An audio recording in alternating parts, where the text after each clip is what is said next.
It is my pleasure to welcome Her Majesty Queen Rania Al Abdulla of the Hashemite Kingdom of Jordan.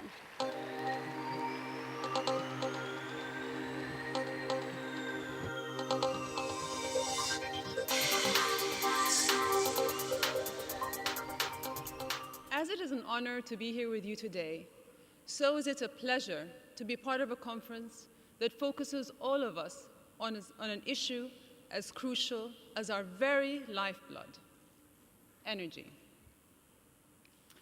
I'm humbled to be surrounded by such a distinguished and talented audience: politicians, business leaders, innovators, scientists, engineers, and entrepreneurs. In fact, I half expected to walk in and see thousands of light bulbs above your heads, sparking, popping, and burning with brilliant ideas. Which makes me think, why are great ideas always symbolized by a light bulb? I wonder. By being here today, you're already part of the solution to the global energy crisis, fueling our future with innovation and humanity, bringing power and with it empowerment to millions around the world. So thank you, Sheikh Mohammed bin Zayed Al Nahyan, for your leadership.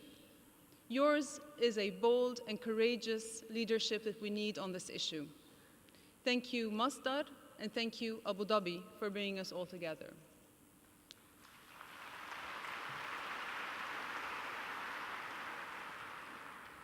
I cannot think of a better place for us to gather. Abu Dhabi's bold vision for sustainable energy is transforming this nation and inspiring our region at a time when the Arab world is at a critical juncture. No one can predict the future, but this much is true: energy requirements will play a vital role in determining it. The Arab world includes some of the richest and poorest countries in terms of energy resources. This stark disparity is evident even in countries that share borders. Despite neighboring some of the most oil-rich countries, my country, Jordan, relies on imports to cover 96% of our energy needs. Our region hosts yet another contradiction. We're rich in the energy of our overwhelmingly young population, but poor in the opportunities we can offer them. And we've all seen the result of that: frustrated energy spilling onto the Arab street over the past 2 years. According to a Gallup poll conducted last year, in the midst of the unrest, the majority of Arab youth still placed finding a job as their #1 priority. Yet, if we continue with business as usual, too many are unlikely to find one in the next 5 years. It was Thomas Edison, the inventor of the aforementioned light bulb, who said that discontent is the first necessity of progress. Well, we've seen the discontent.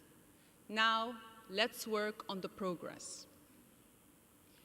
But in the absence of long-term sustainable solutions to our energy needs, progress will be slow and uneven, not just in this region, but everywhere.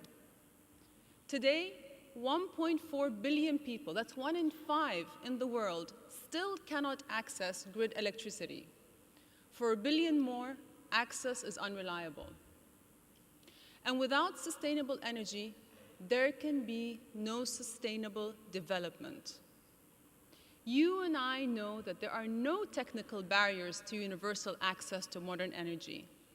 With capital investment and political will, we could light up schools for children, power health clinics for mothers and their babies, and pump clean water for families.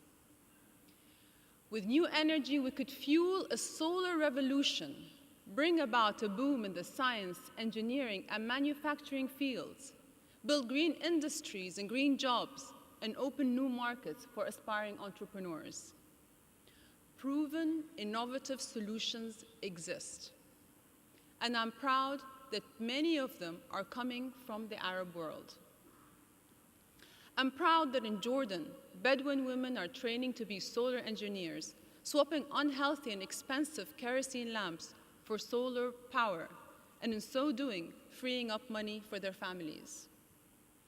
Or in Egypt, where farmers are exploring biodynamic agriculture, using compost to turn desert lands into healthy soil, and where they're exploring innovative irrigation methods to reduce water stress.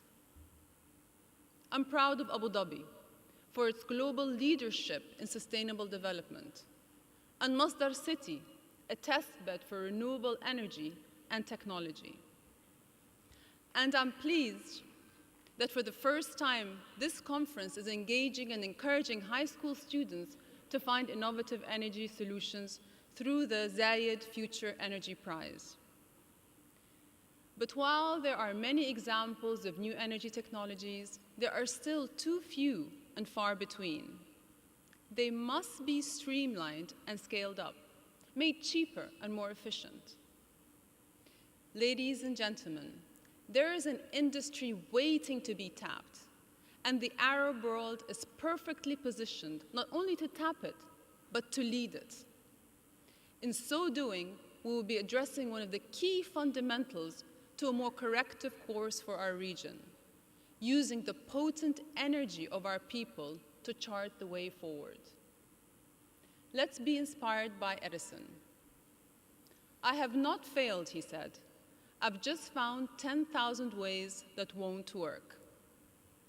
I say, with your help, let's find one that will. Thank you all very much.